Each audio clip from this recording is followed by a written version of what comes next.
Good morning बच्चों। Anatomy and physiology के अंदर हम लोग डिस्कस कर रहे हैं नर्वस सिस्टम। अच्छा, लास्ट लेक्चर में दोस्तों हम लोगों ने देखा कि जो नर्वस सिस्टम है उसका हमने इंट्रोडक्शन पढ़ा, है ना। सारा हमने पढ़ा कि भाई हमारा जो नर्वस सिस्टम है ना, हमारे नर्वस सिस्टम के दो पार्ट्स हैं। एक तो होता है सेंट्रल नर्वस सिस्टम और दूसरा होता है peripheral nervous system. Central nervous system में दो चीजें आती हैं, एक हमारा ब्रेन और दूसरी हमारी स्पाइनल कॉर्ड। ठीक, ये हो गया सेंट्रल नर्वस सिस्टम। फिर हमने देखा पेरिफेरल नर्वस सिस्टम। सारी जो हमारी बॉडी की नर्व्स हैं वो आती हैं पेरिफेरल नर्वस सिस्टम में। ब्रेन और स्पाइनल कॉर्ड के बाहर जितनी भी नर्व्स हैं जो हमारी पूरी बॉडी के अंदर फैली हुई हैं वो आती है पेरिफेरल नर्वस सिस्टम में। अब नर्व दो टाइप की हो सकती हैं। एक तो वो जो मैसेज को ब्रेन की तरफ लेकर जाती हैं, जिनको अफेरेंट नर्व हमने कहा या सेंसरी नर्व हमने कहा। फिर हमने देखा कि दूसरे प्रकार के नर्व भी हैं जो ब्रेन से हमारी जो सिग्नल है उनको बॉडी के पार्ट्स तक लेकर आते हैं, जिनको हमने ईफेरेंट या मोटर नर्व फाइबर्स कहा। ठीक। अच्छा, जो मोटर नर्व फाइबर्स थे या जो ईफेरेंट थे, ये दो प्रकार के फिर आगे थे। एक तो वो जो वॉलंटरी मसल्स में मैसेज लेकर जाए, है ना, वॉलंटरी या स्केलेटल मसल्स, जिनको मैं अपनी मर्जी से मूव करवा सकता हूं, जैसे मेरे हाथ की मसल्स, जैसे अपनी मुंह की मसल्स, हम अपनी मर्जी से बोल सकते हैं, है ना। तो एक तो इफेरेंट या मोटर फाइबर्स वो हो गए जो वॉलंटरी मसल्स तक जाते हैं, और दूसरे वो हो गए जो इनवॉलंटरी या स्मूथ मसल्स तक जाते हैं। हम अपनी किडनी की जो फंक्शन है उसको कंट्रोल नहीं कर सकते, हम अपने इंटेस्टाइन के मूवमेंट को कंट्रोल नहीं कर सकते, क्योंकि वहाँ स्मूथ मसल है, हमारे कंट्रोल में वो मसल्स नहीं होती। ठीक। तो वहां पर जो लेकर गई वो था ऑटोनॉमिक नर्वस सिस्टम। ठीक, तो आज हम पढ़ेंगे फर्दर ऑटोनॉमिक नर्वस सिस्टम के बारे में। ऑटोनॉमिक नर्वस सिस्टम, आज इसको हम थोड़ा सा डिटेल में आगे और डिस्कस करने वाले हैं। उम्मीद करता हूं यहां तक आपको दोस्तों अच्छे से समझ में आ गया होगा। ऑटोनॉमिक नर्वस सिस्टम ये क्या करता है, हमारी बॉडी के जितने भी ऑटोनॉमिक जो फंक्शन है जो अपने आप होने होते हैं। देखो, अगर पूरी बॉडी को हम कंट्रोल करने लगे तो हम पागल हो जाएंगे, है ना। तो भगवान ने क्या किया, कुछ काम ऐसे हैं जिनको ऑटोमेटिक बना दिया। ठीक, ऑटोमेटिकली होते हैं, आपको सोचने की, कंट्रोल करने की जरूरत नहीं है। उदाहरण के तौर पर जब हम सो जाते हैं तो हम तो एक तरीके से कहूँ तो अनकॉन्शियस हो जाते हैं, है ना। बेहोशी की अवस्था होती है, डीप स्लीप। हमको नहीं पता होता हमारे एनवायरनमेंट में क्या हो रहा है, हमारी बॉडी में क्या चल रहा है, हम तो सो गए, लेकिन हमारा ब्रेन फिर भी काम करता है। आपके स्टमक में डाइजेशन चल रहा है ना, आपके इंटेस्टाइन का मूवमेंट चल रहा है, आपकी किडनी काम कर रही है, आपका लीवर काम कर रहा होता है, आपके लंग्स काम कर रहे होते हैं, लेकिन आप तो सो गए। तो ये काम कैसे चल रहे हैं, ये काम ऑटोनॉमिक नर्वस सिस्टम करता है। चाहे आप जाग रहे हो चाहे सो रहे हो, आपको पता भी नहीं होता और आपकी बॉडी में बहुत सारे फंक्शन चल रहे होते हैं। तो जितने भी अपने ऑर्गन्स वाले फंक्शन हैं, ठीक है, जो इंपॉर्टेंट फंक्शन है, ये ऑटोमेटिकली होते रहते हैं, और इन फंक्शंस को कंट्रोल करने वाले नर्वस सिस्टम को ऑटोनॉमिक नर्वस सिस्टम कहा जाता है। ठीक है। अच्छा, इस हेडिंग को लिखो, ऑटोनॉमिक नर्वस सिस्टम, फिर इसमें मैं आपको लिखवा हूं।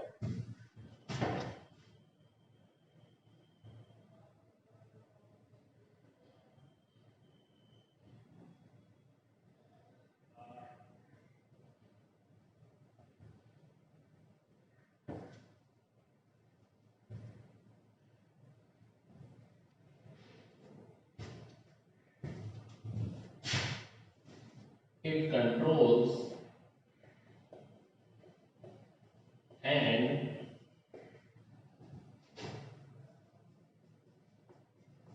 coordinates the function of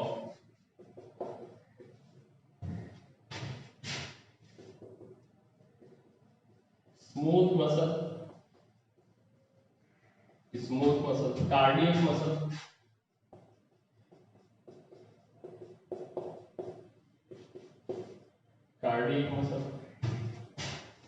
and glands. हमारे शरीर में तीन प्रकार की मसल्स होती हैं मस्कुलोस्केलेटल सिस्टम में, हमने पढ़ा था। एक होती है स्केलेटल मसल जो हमारे कंट्रोल में है ना, दूसरी होती है स्मूथ मसल्स जो हमारे कंट्रोल में नहीं होती, और तीसरी होती है कार्डियक मसल जो एक स्पेशल टाइप की मसल है, ये भी हमारे कंट्रोल में नहीं होती। तो जो दोस्तों स्मूथ मसल और कार्डियक मसल है जो हमारे कंट्रोल में नहीं है, इनका मूवमेंट हमें महसूस भी नहीं होता, हम अपनी मर्जी से इनका मूवमेंट करवा भी नहीं सकते। इनको कौन कंट्रोल करता है? इनको ऑटोनॉमिक नर्वस सिस्टम कंट्रोल करता है। हमारी बॉडी में जो ग्लैंड्स हैं, हमारा लीवर काम कर रहा है, बाइल जूस बना रहा है, ठीक है, डिटॉक्सिफिकेशन का काम कर रहा है, सारे काम कर रहा है, हमें थोड़ी पता है अभी मेरे लीवर में क्या चल रहा है या मेरी इंटेस्टाइन क्या कर रही है, मुझे नहीं पता, हम सबको नहीं पता, लेकिन काम लगातार चलता रहता है क्योंकि वहां पर स्मूथ मसल्स हैं। तो आज के बाद हमेशा याद रखना, कुछ फंक्शंस जो ऑटोमेटिकली होते हैं, हमारी जितनी भी स्मूथ मसल है, हमारी जो हार्ट में कार्डियक मसल है, और हमारे शरीर में जितने भी ग्लैंड्स हैं, इन सबको अनकॉन्शियसली ऑटोमेटिकली एक नर्वस सिस्टम कंट्रोल करता है, जिसको ऑटोनॉमिक नर्वस सिस्टम कहा जाता है। इसके फर्दर दो पार्ट्स हैं, उनको लिखेंगे समझेंगे, लेकिन पहले इसको नोट करें।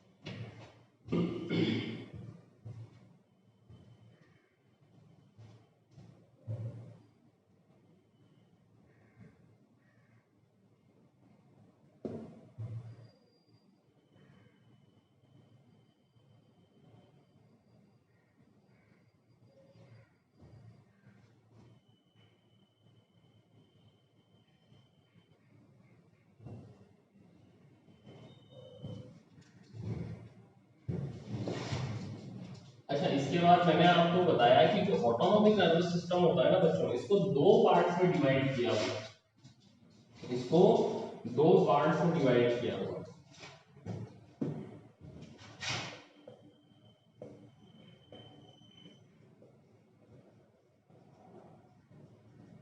The autonomic nervous system is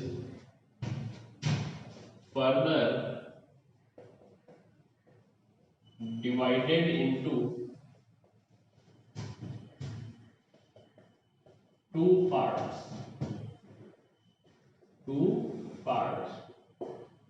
पहला कौन सा है? पहला है sympathetic nervous system, sympathetic nervous system, और दूसरा है पैरा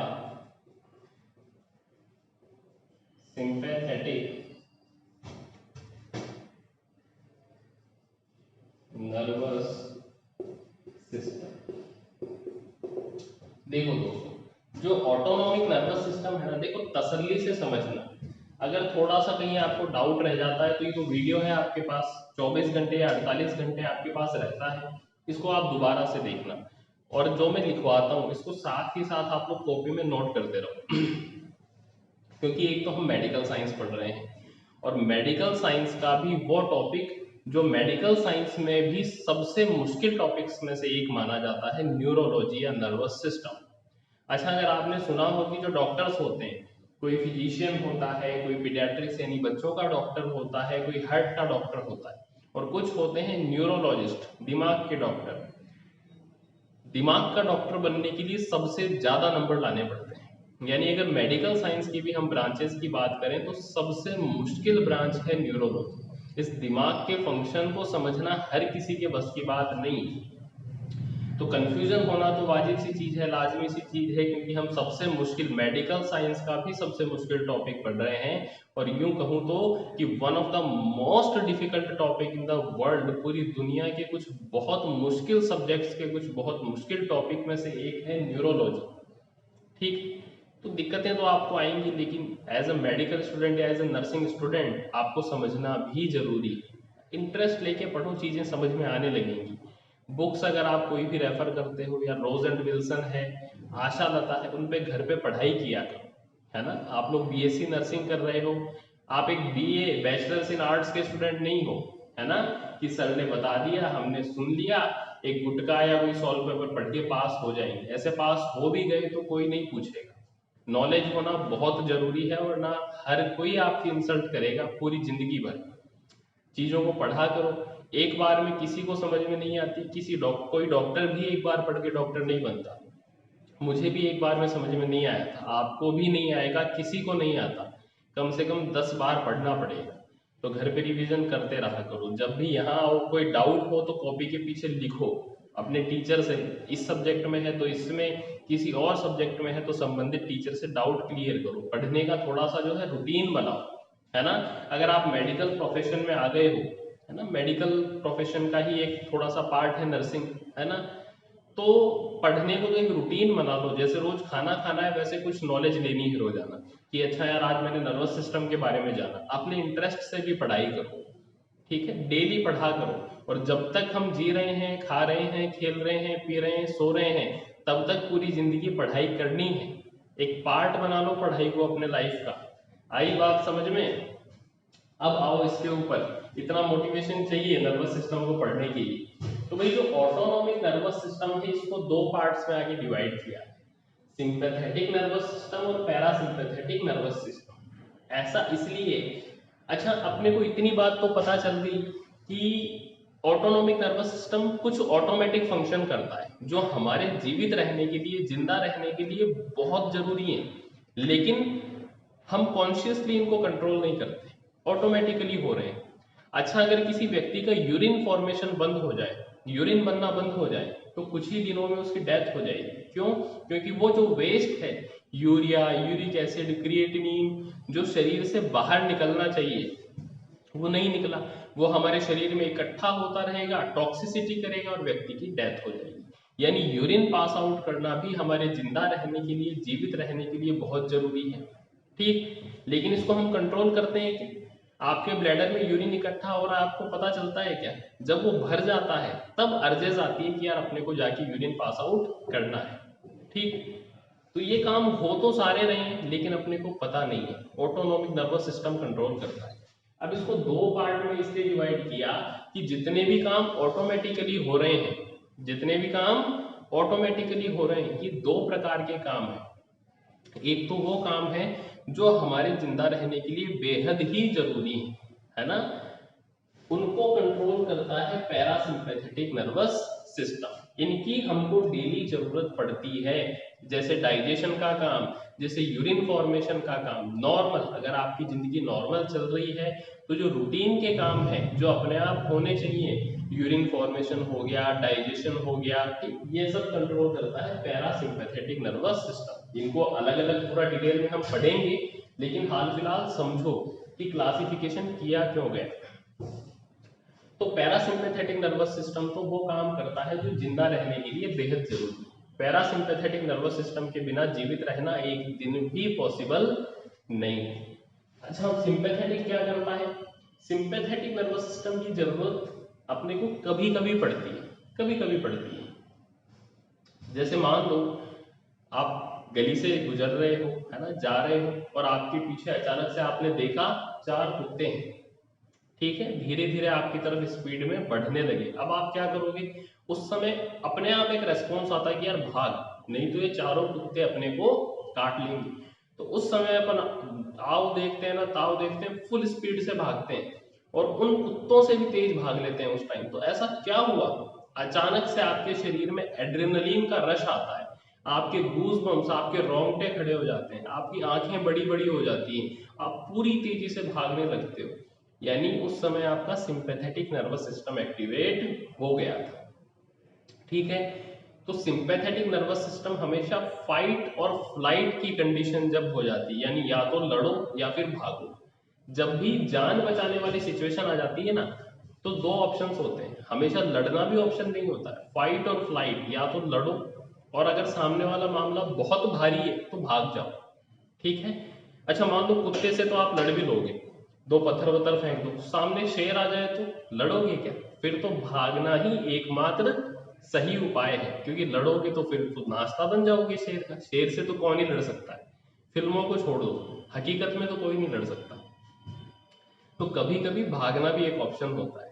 अच्छा और आपको एग्जांपल दूं, सिंपैथेटिक नर्वस सिस्टम, जब भी हम स्ट्रेस में होते हैं, जब भी हम स्ट्रेस में होते हैं तो हमारा सिंपैथेटिक नर्वस सिस्टम एक्टिवेट हो जाता है। हमारे शरीर के अंदर जो स्टेरॉइड हार्मोन्स होते हैं वो रिलीज होने लगते हैं, एड्रेनलिन रिलीज होने लगता है।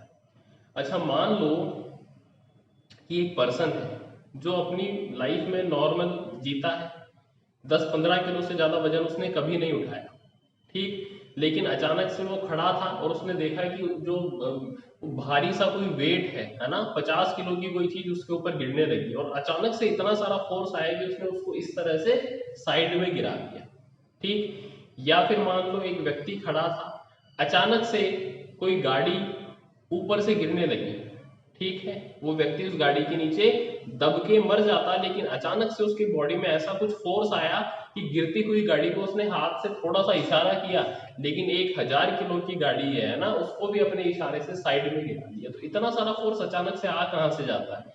सिंपैथेटिक नर्वस सिस्टम, ठीक है। जब एक्सट्रीम स्ट्रेस की कंडीशन होती है तो सिंपैथेटिक नर्वस सिस्टम हमारे शरीर में बहुत सारा एड्रेनलिन रिलीज करता है, कुछ सेकंड्स तक वो काम करता है और उस सेकंड में वो चीजें पॉसिबल हैं जो नॉर्मल लाइफ में हम सोच भी नहीं सकते, ठीक। तो सिंपैथेटिक नर्वस सिस्टम तो सिर्फ स्ट्रेस में काम करता है। अच्छा मैं आपसे पूछूं कि क्या कोई व्यक्ति सिंपैथेटिक नर्वस सिस्टम के बिना जीवित रह सकता है? तो बिल्कुल रह सकता है, बस उसको स्ट्रेस में जाने से रोक लो। अगर कोई व्यक्ति नॉर्मल रहता है, स्ट्रेस में नहीं जाता, तो सिंपैथेटिक नर्वस सिस्टम के बिना भी वो जीवित रह सकता है। लेकिन पैरासिम्पैथेटिक नर्वस सिस्टम तो हमारे जिंदा रहने के लिए, हमारे जो बेसिक फिजियोलॉजिकल फंक्शन है उनके लिए जरूरी है, तो इसके बिना लाइफ को सस्टेन करना पॉसिबल नहीं है। तो इनको नोट करो, फिर इनके बारे में थोड़ा थोड़ा हम लिखेंगे, नोट कर लो।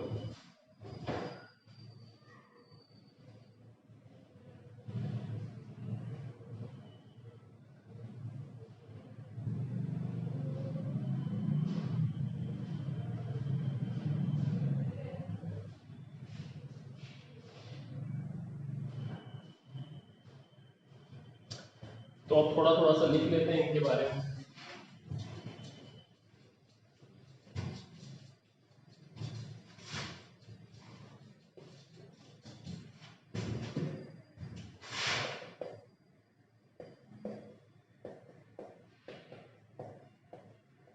Sympathetic nervous system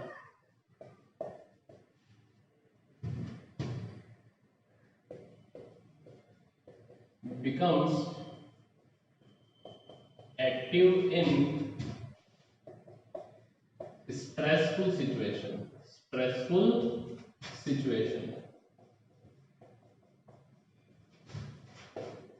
It helps in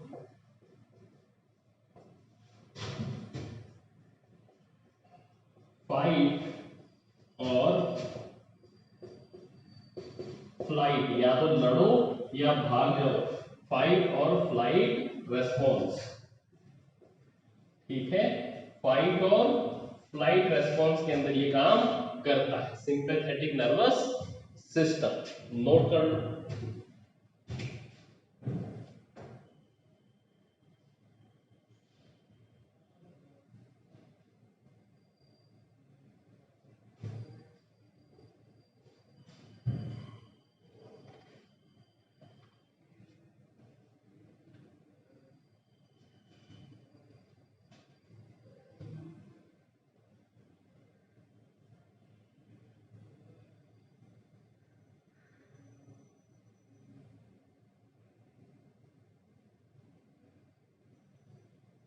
और पैरासिम्पैथेटिक नर्वस सिस्टम क्या करता है?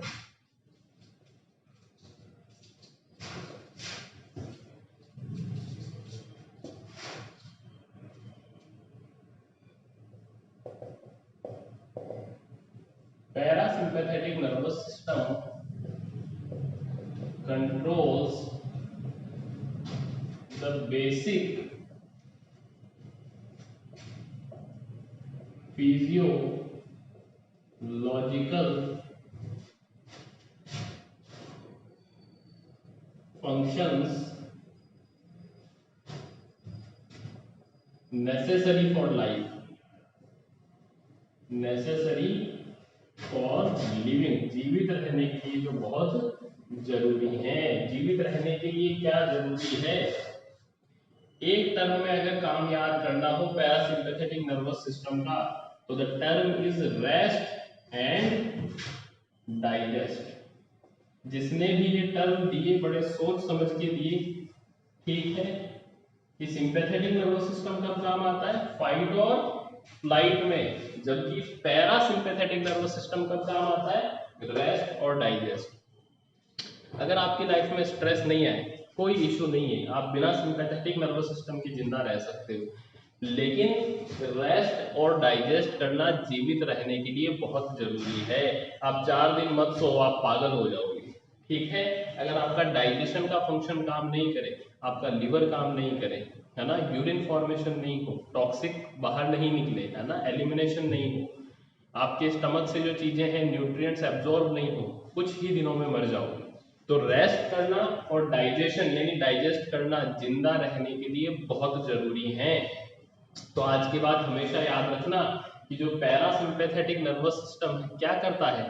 रेस्ट और डाइजेस्ट, रेस्ट करने में और डाइजेस्ट करने में हेल्प करता है। अच्छा, व्यक्ति टेंशन में है, स्ट्रेस में है, उसके बैक आ गई एग्जाम में, कौन सा सिस्टम एक्टिवेट हो जाएगा? सिंपैथेटिक।